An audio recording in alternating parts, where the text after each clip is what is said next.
The very first call I made in an emergency, I made it to my mother, and the last call she needed when her life was shaking. She called me. It was not a coincidence. This kind of thing doesn't fall from the sky. It's a bond that is slowly being built.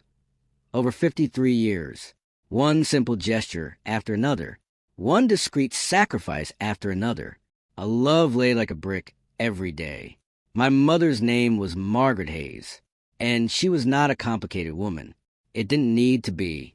She was one of those mothers who don't try to impress, because they have nothing to prove. She was just there. Always.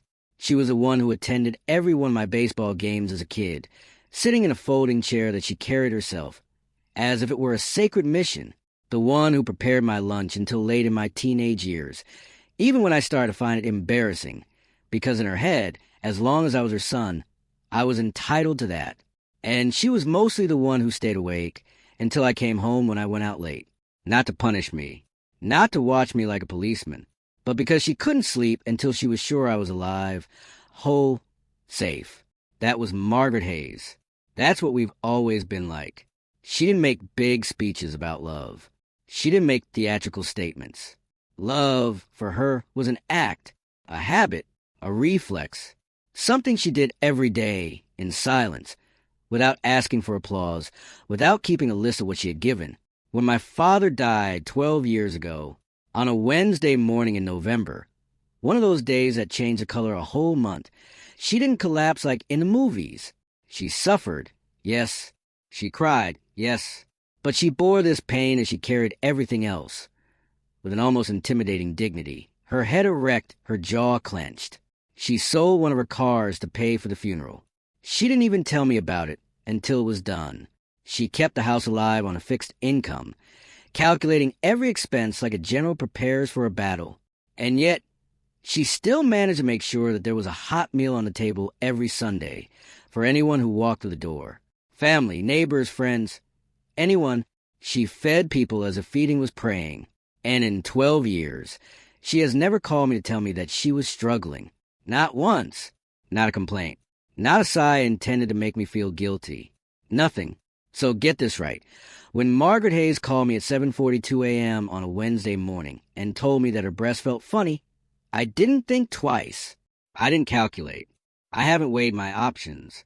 53 years of love from this woman does not make a man who hesitates. It makes a man who moves. Immediately, without discussion, unconditionally. What it doesn't prepare, this is the person who can stand between you and the door. Welcome to a father's raw revenge. Settle in, because this story is going to take you somewhere. Leave a comment and tell me where you're looking from. Click on like, and make sure you are a subscriber. Trust me, you're going to like what's going on here. Let's start from the beginning. My name is Nathan Hayes. I am 53 years old. I coach a youth baseball team on the weekends. And for a long time, I was that type of husband who believed that keeping calm meant being happy, as if avoiding arguments was enough to call it a peaceful life. I was wrong. It took me a while to understand it. Way too much time. But that day, I succeeded. It was a Wednesday, January 14th, 7:42 a.m. exactly. I remember it with an almost sickly precision because I was standing in my kitchen, staring at the coffee flowing drop after drop into the coffee pot, slowly, as if even the cafe didn't want the day to start. My phone vibrated on the counter. Mom. I answered the second ring. Nathan? His voice was strange. Fine. Low. It wasn't his normal voice. Margaret Hayes never spoke like that. This woman had gone through a sick husband, an economic crisis, and a hip operation without asking for any help from anyone. She had never been fragile. Mama, are you okay? I didn't want to bother you. That's it. 82 years old and still apologizing for existing. What's going on? I asked, already walking toward the corridor. That's right, tight. And my left arm, he tingles a little. She has marked a silence. Nathan, I'm sure it's nothing. Mom, stop. I'm coming. I hang up and I arrive. I cut the call and stood still for exactly 3 seconds. 3 seconds where my brain had to recalculate my whole world. My pickup, a 2019 Chevrolet Silverado, was at the Mason and Brothers Auto Garage on Jefferson Street. The day before, they had called me. Alternator screwed. Not ready before Friday, at least. I said to myself, okay, think, Nathan. Think.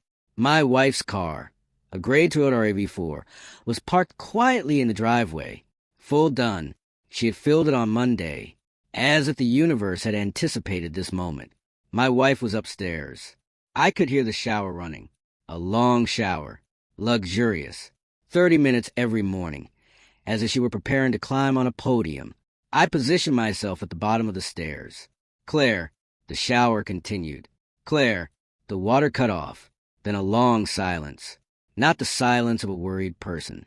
The silence of a person who thinks about how to refuse. 30 seconds later, she appeared at the top of the steps. Towel rolled up on his head, bathrobe tied, face closed like an armored door. What? Not what's the matter. Not what's going on. Just, what? As if I had just interrupted him for a trifle. I need your car. Mom has chest pains. I have to take him to St. Francis. I can't today. Claire, her chest hurts. His left arm goes numb. I heard. She leaned against the doorframe, crossed her arms. Call an ambulance. She hates ambulances. You know that. She rolled her eyes. Well, that she manages differently. And she started to turn back to the bedroom. Claire, it stopped. I have dinner with Sophie and the girls tonight, and I have a full day of work. I'm not going to spend my day in a hospital waiting room. I froze. My brain refused to understand what I was hearing. Claire, I whispered. My voice was lower than I would have liked. His arm becomes insensible.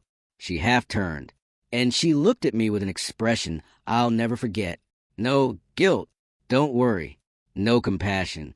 Just annoyance. The downside. It's your mother, Nathan. Not mine. She paused, as if she were giving me a lesson in logic. Find a solution. Then she went back into the room. She didn't even slam the door. And that's what was the worst. Because a slammed door would have meant emotion. A slammed door would have meant that she felt something.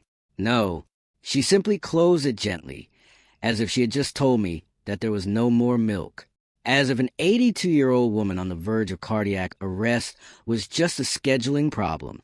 I stayed there for a few seconds. Then I grabbed my phone. My neighbor, Harold Pierce, lived 4 houses away. A 71-year-old former unionized electrician. A solid man, always impeccable, always straightforward. He drove an old Honda Accord maintained with almost paternal care. She had lived, but she started every morning. Like him, he was a man who still shook hands properly, firmly, with respect. He had known my mother for more than 20 years. He had been sitting in the front row at my father's funeral. He picked up the phone at the first ring. Nate, what's going on? Harold, I need a service. Mom has chest pains. My truck is in the garage. Claire refuses to lend me her car. Can you drive us to St. Francis? There was no hesitation. Give me 4 minutes. I arrive in front of your house. That was all. No questions. No conditions. No size. For minutes. I called Mom back immediately. I'm coming, Mama. Harold takes us away. Don't do anything, okay? Just open the door and sit down. Can you hear me? Sit down. Nathan, I don't want to make a big drama. Mama. Yes. Sit down. She made a little sound. Almost a laugh. Okay, baby. Harold parked in front of my house in 3 minutes and 40 minutes. I counted them, because that day every second had weight. The drive to St. Francis on Woodland Street took 9 minutes. Mom was sitting in the back with me, her little hand enclosed in both mine. She wore her blue coat, the one she wore for important occasions, as if she were going to an official appointment. And somewhere she went, she was apologizing all the way. I'm sorry to disturb you, Harold.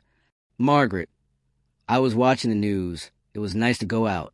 Was it interesting, at least? The news? Never. She laughed. Really laughed. And I was watching the gray morning of Hartford go by behind glass. And I felt 2 things at the same time. Gratitude. Immense. For Harold. And something else. Something cold. Something silent. For Claire, I have not analyzed it. Not yet. I just let it settle in a corner of my mind, like a shadow waiting for its time. St. Francis was packed for a Wednesday morning. We registered my mother in the emergency room at 8:27 a.m. A nurse named Denise, with a broad build, a hard but human look, the kind of woman who has seen all the tragedies possible and still continues to get up every morning, put Mom in a room in less than 15 minutes. The doctor on duty was Dr. Adrian Mercer. Tall, calm, precise gestures. He didn't speak to fill the air. He spoke because every word counted. Mrs. Hayes, I want to do an electrocardiogram and check your heart enzymes. The symptoms you describe at your age are not ignored. Mom turned her eyes to me. His look didn't say, is it serious? His look said, should I be afraid? Do whatever he tells you, Mom. I whispered.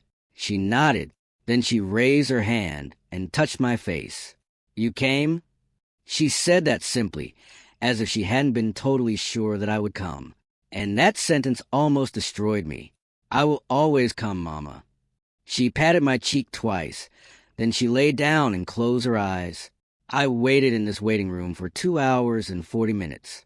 A plastic chair is as hard as a judgment. A fluorescent light that made everyone sick even when they weren't. A television hung on the wall, broadcasting a muted game show. People were passing by, entering, crying, leaving, coming back. I drank the worst coffee of my life from a vending machine near the elevator. I didn't feel a single sip. Claire didn't write to me once. Not even, is she okay? At 11:04 a.m., Dr. Mercer picked me up. His face was serious, controlled, not alarmed, but that kind of seriousness that prepares you to hear something you don't want to hear. Mr. Hayes, your mother had what is called a mild cardiac event. It is not a complete heart attack, but his body has issued a warning. My heart missed a beat. We want to keep her under observation, do a few more tests, adjust her medication. But it is stable? It is stable. And she asks if there is a television in her room. I burst out laughing, a short, nervous, almost painful laugh. It is she. You will be able to see her in 20 minutes. I sat down. I put my elbows on my knees, and I stared at the floor as if I was going to find an answer to it. Find a solution, Claire had said. While she was preparing her dinner with Sophie and the girls, I was finding a solution. And yes, I had found it. I called Harold. He had been in the parking lot the whole time, as if his role in this story wasn't over until it was out of danger. She's stable, I said. Thank God. And he really meant it. Harold, thank you. His voice became deeper. Nate, that's what people do. They show themselves. I let this sentence float in my head for a few seconds. Some people. I stayed with Mom until 4 p.m. We watched half of the game show, with the sound this time. She beat me twice at a little pun she invented on the spot, using medical items from the chamber and state capitals. Even when she was ill, she was more lively than me. Always. At 3:47 p.m., just before I left, she took my hand back. Nathan? His voice had changed. The fragile tone of the morning was gone. That was his real voice. The one she used when she wanted to say something important. Yes, Mama? She looked at me. Claire did not come. It wasn't a question. I didn't respond immediately. She had a dinner planned. She just said my name. Slowly. Nathan. That was all she needed. I looked at her. 82 years old. His blue coat folded neatly over the chair. Her clear, lucid eyes. She went out to dinner.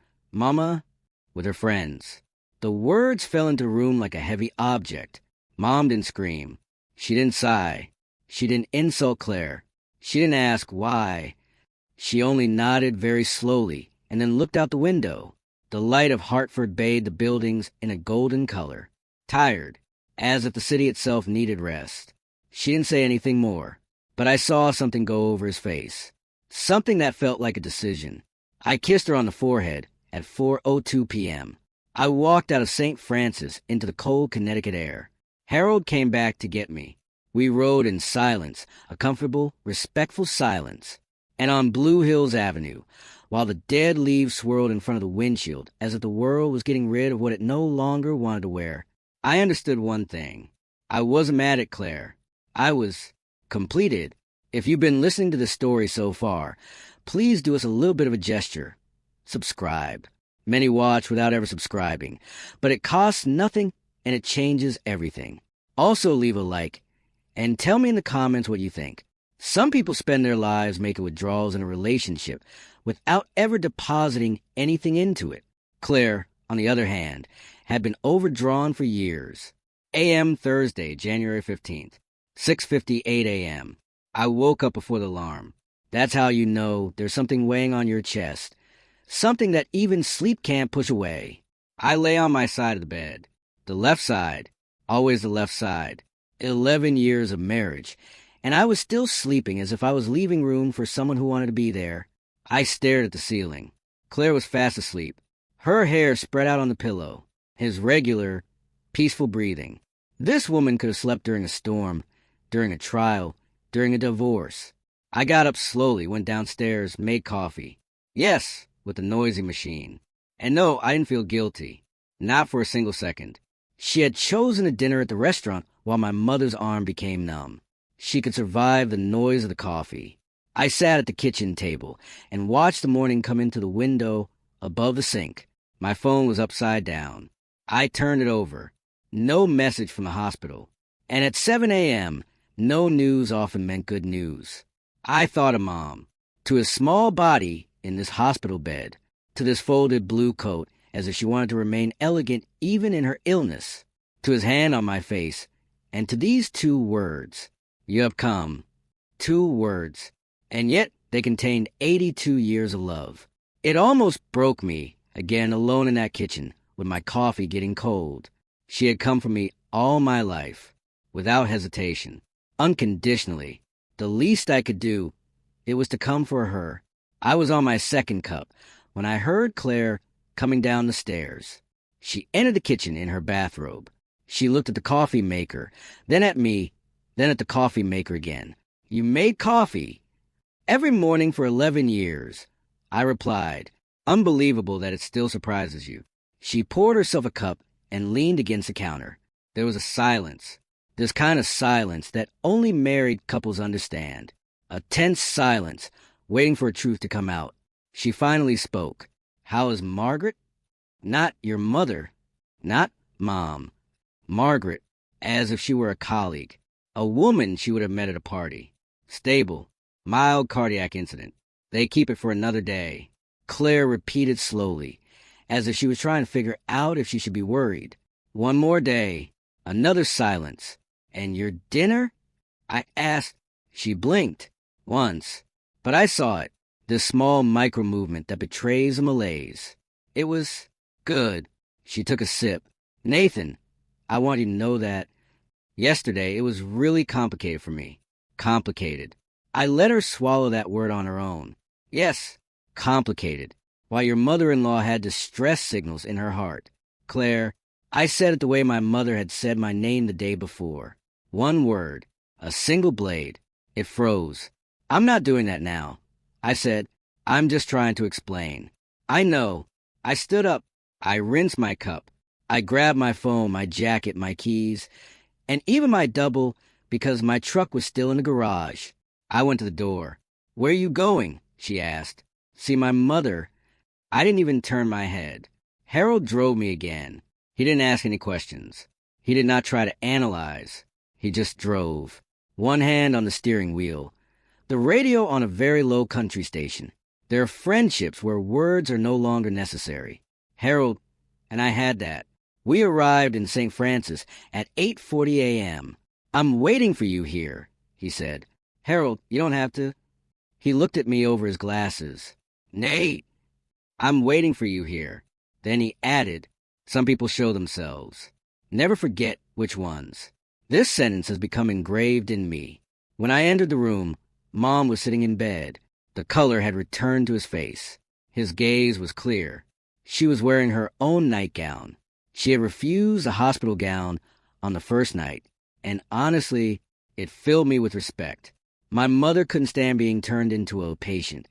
She was a woman first and foremost. A whole woman. She had her reading glasses and an open crossword book on her lap. 7 letters. She announced as soon as I appeared. I stopped on the threshold. She looked up, perfectly serious. Treason. I stared at her. Then she added, unperturbed, "For the crossword, Nathan." I burst out laughing so loudly that a nurse stuck her head in the hallway. "Perfect," I said, sitting down next to her. "PRFEIT." She counted the boxes, wrote the note, and then nodded with almost regal satisfaction. "You've always been the smartest. I am your only son, Mother. And yet, you're still the smartest." We stayed like that for a while, without hurrying, without forcing himself to speak. That silence, it was a sweet silence. A silence built on a lifetime of trust. It solved two other clues. I drank the foul coffee in the hospital without saying anything, because sitting in that room, even on a hard chair, even drinking a liquid that tasted like regret, it was exactly where I wanted to be, where I always wanted to be. Then she closed the book, put on the table, and folded her hands on her knees. And I felt that something was coming. "I want to call Master Gregory Miles this morning," she said. Gregory Miles, lawyer, Hartford County, 30 years of career. He had managed my father's legacy. He had written Moms 6 years earlier. A precise, methodical man, the kind of lawyer who listens more than he talks. I forced myself to stay calm. "Okay, I've been thinking about it since last night. Mama, you don't have to." She looked up. "Nathan Michael Hayes. My full name. All three. I hadn't heard that since I was 17, and I came home 40 minutes late. Don't finish the sentence." I shut my mouth. She stared at me with her clear eyes. Morning light came in through the window. Soft, almost tender. It made her younger, or perhaps simply truer. "I've worked all my life," she said. "So does your father. We deprived ourselves. We saved money. We built something to make it meaningful." She paused. "So that it may go to people who show themselves." I didn't say anything. My heart was beating slowly.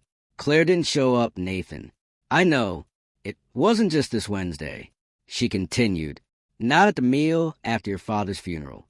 Not when I had my hip surgery and needed to be taken to rehabilitation. Not at Christmas 2 years ago when I had the flu and you had to leave dinner to come and check that I was still up." She looked me straight in the eye. "And not yesterday, when my heart gave up." Each example was a hammer blow to an already cracked wall. And she was right.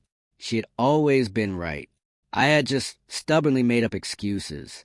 "Nathan, I'm not angry," she said. And the most incredible thing was true.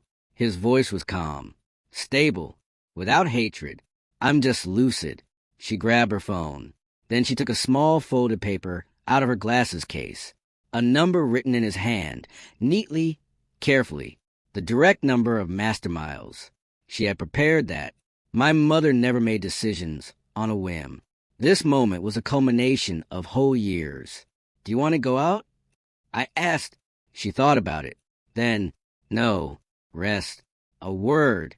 And I felt something tighten in my chest, an immense, almost painful gratitude. She dialed the number at 9:22 a.m. He answered the second ring. "Cabinet Miles." "Gregory, it's Margaret Hayes." His voice immediately softened. "Mrs. Hayes? Am I bothering you early?" "Never too early for you. How are you?" "I'm in the hospital, actually. St. Francis." Silence. A professional silence. A serious silence. "I'm sorry to hear that. Is it serious?" "Serious enough for me to think properly." Even after a cardiac event, she spoke with natural elegance. A dignity that cannot be imitated. A dignity forged over 82 years of good decisions. "Gregory, I need to change my documents. My will, in particular." There was another silence. "Of course. Do you want it to come to you?" "Yes. Today, if possible. I have some very specific changes in mind. I could be there at 2 o'clock. "Perfect." She glanced at me. "My son will be there." "Very well, Mrs. Hayes. At 2 o'clock. She hung up, put down her phone, and then picked up her crossword book again, as if she had just ordered a meal, as if it hadn't in reality. Turned an entire life upside down. I sat with a tight throat. "Mama," my voice was weak. "You don't need to do that for me." She didn't even raise her head. "I'm not doing it for you, Nathan. She wrote a letter in a box. I do it because I've earned the right to choose where my life's work goes. She looked up over her glasses. And I have chosen. She kept that gaze on me. Another question? I was about 40 of them. I didn't ask any. No, madam. Good. Then she added, with that dry little humor that belonged to her. Now go find me something edible in the cafeteria. What they served me this morning tasted like a choice that someone regrets. And for a second, just one, I looked at her, this shiny little woman, sharp, magnificent, in a hospital room, in a nightgown, filling out crossword puzzles as if the world owed him nothing. And I thought, I spent 53 years trying to be worthy of her. I hope I'm getting closer.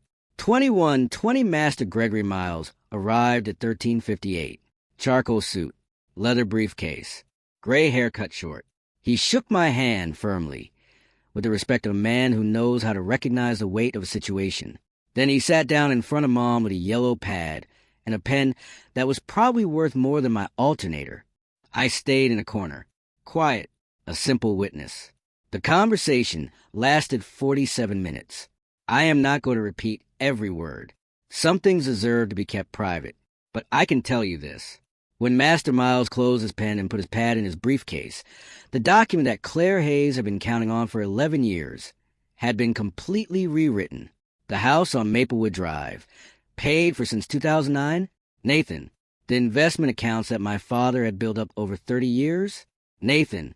Jewelry, the furniture, and even the perfectly maintained 1967 Mustang, protected under a tarpaulin in the garage. This car that my father had restored for 4 years, with his own hands. The one that still felt its presence when you opened the garage door on a hot day. Everything. Nathan. And $20,000 specifically for the Hartford Animal Shelter on Brainerd Road, because my mom had been volunteering there every third Saturday for the past 11 years. Because that was Margaret Hayes. Claire's name did not appear anywhere 0 times. Not my problem, she once said. Finally, that was exactly it. When Master Miles got up to leave, he shook my hand at the door. Your mother, he whispered, looking at Margaret, already immersed in her crossword puzzle. Totally herself, is one of the most lucid people I have met in 30 years of work. I watched it too. Yes, I replied. I know.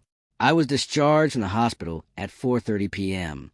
Harold was still there to bring me back. I got into his car. I closed the door. He read my face as only old friends can, without asking too many questions, just to check that you are still standing. Is everything all right? Yes, I whispered. Everything is exactly as it should be. He nodded and drove off that we left St. Francis and headed for Asylum Avenue. My phone was silent in my pocket. Claire hadn't called once. She knew nothing. Nothing at all. But she was going to know. Friday, January 16th. 8:14 a.m. I was at the Mason and Brothers Garage on Jefferson Street when it all started. My truck was finally ready. New alternator. The change offered by the mechanic. Because our children had played baseball together, and because that's how the neighbors still do it sometimes. He had even changed my windshield wipers without asking me. I was signing the bill when my phone vibrated. Claire. I let it ring. Not by strategy. Not yet. I just had nothing to say. Nothing that would have had the right strength at the right time. I slipped the phone into my jacket, finished signing, shook the mechanic's hand, and walked out into the cold morning air. The cold was honest, gross, without filter. I started my truck, let it heat up, and sat watching my breath fog up the windshield. I was thinking of Mom, to bring her home, to Maplewood Drive, to see her in her kitchen, with her tea, her crossword puzzles, her dignity intact. That was the priority. Not clear, not the calls. Today was the day I took my mother home. My phone vibrated again. Claire, then again. Then again, then again, then again. Something was happening. I left in the direction of St. Francis. I had a mother to bring back. 25:13 when I arrived, my mother was ready. 8:53 a.m. His blue coat, a small night bag neatly closed. Denise, the nurse, was walking beside her. Another nurse was pushing a mandatory wheelchair. Hospital regulations. Non-negotiable. Mom had already protested and lost with that stubborn grace that defined her. As soon as she walked through the automatic doors, she got up from the chair. I can walk to my son's truck. She announced it as if she were making an official speech. I had a heart problem, not an ablation of personality. Denise burst out laughing. A real laugh, not a polite laugh. She took Mom's hands. Take care of yourself, Mrs. Hayes. I always do, my dear. Mom shook his hands. You're a good person. Don't let anyone make you believe otherwise. Denise pressed her lips, her eyes moist. She nodded and stepped back. Even when leaving a hospital, my mother left people better than she found them. I opened the passenger door for him. It went up slowly, carefully but alone, independent. And that meant more to her than any prescription. Her independence was the last thing she would give up. I closed it and went up in turn. She looked at my phone in the cup holder. Screen turned on every 30 seconds. Claire, Claire, Claire. 11 missed calls before 9 a.m. Mom didn't say anything. She just fastened her belt and smiled slightly as she looked out the window, like someone who had made a decision and was finally sleeping peacefully with it. I took her back to Maplewood Drive first. The white colonial house with green shutters was there at the end of the street. Silent, motionless, familiar. The house where I had learned to ride a bike, where I had done my homework at the kitchen table, where my father had built a life brick by brick and left it standing when he left. The great oak in the garden had almost lost all its leaves. The porch was clean. The doormat said welcome in letters erased by time. I had never really noticed it. But that day I saw him. I helped her in. I made his tea. Chamomile, for minutes exactly, she had told me once, and I had never forgotten it. I checked the thermostat, the fridge. Then I pulled out the new medications that Dr. Mercer was prescribing and looked at them one by one. This one is for tension. Twice a day with food. She was looking at me from the other side of the table. This table, the one where she had made all my birthday cakes. The one where she had helped me in algebra. The one where she sat the day after my father's death and held my hand, without saying a word, because some pains cannot be told. Sit down, she said softly. I sat down. She reached out her hands and covered mine with both of hers. Little hands. Hot. Those hands that had prepared my meals. Buttoned up my coat. Waved his hand from the stands. Shook my hand in Harold's car on the way to the hospital. Those hands had been there for me for 53 years. I want you to listen to me, Nathan. I'm listening to you, Mama. What I did with the will. I didn't do it to punish Claire. His gaze was steady. Not a drop of anger. Only the truth. A soft, firm truth, impossible to move. I did it because it was right. Because your father and I built something together. And it has to go to someone who understands what it means. Build together. She shook my hand once. Do you understand? I understood. I understood in my bones. Then she lowered her voice slightly. No sweeter. More precise. And Nathan, I want you to think about your life. Not money. Not to all that. She made a vague gesture around her. I want you to think about your happiness. To if you are loved as you deserve to be. She looked at me for a long time. Because you've been on your own for a long time, my baby. And a man like you, a man who shows himself, deserves someone by his side when he does. The kitchen was silent. Outside, a car drove slowly. The fridge was buzzing. A dog barked twice in the distance, and then fell silent. Everything she said was true. Every word. My throat tightened. My eyes burned slightly. I didn't look away. Yes, I whispered. I know, Mom. She nodded slowly, as if that was exactly what she needed to hear. Then she patted my hand twice and released it. Good. She took a sip of tea. Then she watched my phone vibrate on the table. Claire, call number 29. She raised an eyebrow. So, are you going to answer or not? I looked at her. I looked at the phone. I turned it face down against the table and let it vibrate against the wood until it stopped. Not yet, I said. The corner of his mouth has barely moved. Not yet, she repeated, as if she was relishing the patience in the sentence. I will come to see you this evening. And tomorrow morning. And every morning after that, she waved her hand. I know. I really think so. She looked at me over her glasses that she had put back on without me noticing. I know you think so. You've always thought so. I left Maplewood Drive at 1:15 p.m. I drove to Asylum Avenue. I parked my truck behind Claire's Toyota. I sat for a whole minute. 34 missed calls. 34. I went in. Claire was in the living room, sitting on the edge of the sofa in her work clothes. Both of her hands gripped her phone, as if it were the only stable thing in the world. She looked up as soon as I walked in the door. His eyes were red, tired, burned by a sleepless night. Something in his face had changed. That cold assurance she wore like armor was cracked.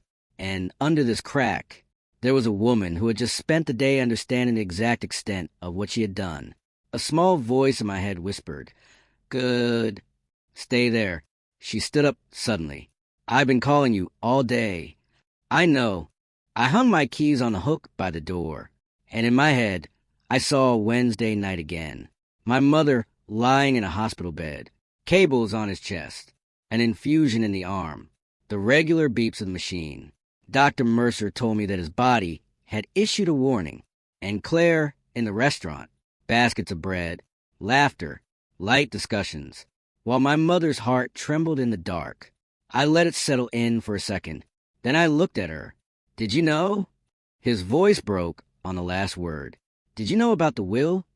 You knew she was going to—" "No, Claire, I didn't know." I turned completely to her. I learned it like everyone else. She brought her fingers to her mouth, trying to calm down. When she spoke again, it was lower, more controlled. But under every word there was something taut, like a thread ready to break. Fear, real fear. The fear that arrives when the consequences finally catch up with the choices. Gregory Miles' office called confirmed that the amendments were tabled and... "Nathan, do you understand what that means?" She swallowed her saliva. "Everything we expected. Everything, Claire." My voice was calm, strangely quiet. "I understand perfectly what that means." "Then speak to him. Ask him to change his mind." His mask cracked again. "Tell him it was a misunderstanding.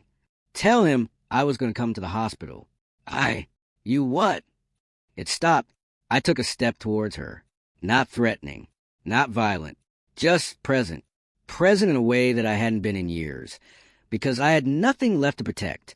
"You went out to dinner with Sophie and the girls," I said. Every word was laid like a stone. While my mother was in the hospital after a heart attack, while I sat in a waiting room under neon lights, drinking coffee from a vending machine. I stopped for a second. While Harold Pierce waited in the parking lot for 3 hours, because that's what people do. The color left her face slowly, like water emptying from a glass. "Margaret has made up her mind," I said. "Like you took yours." Claire was trembling. "Nathan, please." She showed herself for 82 years. My voice didn't go up. She didn't need to. For my father, for me, for every person she loved. She never chose a dinner party over a human being in distress. I looked at her for a long time. And now, she simply stopped expecting others to do the same. The living room has gone silent. Claire was really looking at me, perhaps for the first time in a long time, and I saw something happen in his eyes. It was no longer just fear. It was a wake-up call, not the loss of money, not the loss of the house, the loss of me. At last she understood that she had lost a man she had married, and the man standing in front of her, calm, lucid, keys in hand, was no longer the one who had begged at the bottom of the stairs on Wednesday morning, hoping that she would say yes. That man had disappeared. His phone vibrated. She looked down. My mother's name was displayed on the screen. She raised her head toward me, her eyes wide open, as if hope had just been reborn. I looked at her for a second, and I felt the last thread, the last little piece of attachment that I had still held for 11 years. Relax, not with hatred, with a cold release. I took my keys off the hook. "I am going to see my mother," I said. I opened the front door. The cold Hartford air hit me in the face. Cold, clean, gross, free. I turned around one last time. Claire was in the middle of the living room, phone in hand, my mother's name still displayed, and 38 calls of consequences engraved on her face. I looked at her for exactly a second, and I only felt one thing. Clarity. You should answer, I said. Then I closed the door behind me, and I have expired. An exhalation that came from so far away that I didn't even know I had been holding my breath for years. I stayed on the porch for a moment. The January cold was biting my cheeks, and something landed on me, something I hadn't felt in a long time. Clarity. No anger. No bitterness. Not that burning fire of men who crack. No, just a calm, definitive, irrefutable clarity of a man who, after years of lying to himself, after years of saying that everything was fine, after years of swallowing what he felt, after years of sleeping on his left side, leaving room for someone who never came, had at last seen his life as it was. I hadn't been married for 11 years. I had survived for 11 years. It's not the same thing. And standing on that porch, with my mother's voice still in my mind, and Claire's face still in my thoughts, I understood that entirely. The hospital didn't open my eyes. Seeing Margaret Hayes hooked up to machines while her daughter-in-law passed a basket of bread at the restaurant, it didn't plant a seed. It burned the whole field. It burned everything to ground and revealed what was actually growing all along. I went to my truck. I started. The radio turned on slowly. An old song, the kind my father used to hum on Saturday mornings in the garage. I let her play. I didn't make any big decisions that night, except for one. I would not go back to this house. Not tonight. And somewhere in the place where man knows things before he's even ready to say them, I knew it wouldn't just be tonight. Loyalty and love deserve a legacy. If this story has touched you, join our community. Like us, subscribe, and stay with us for more true, raw, and deeply human stories. See you in the next story.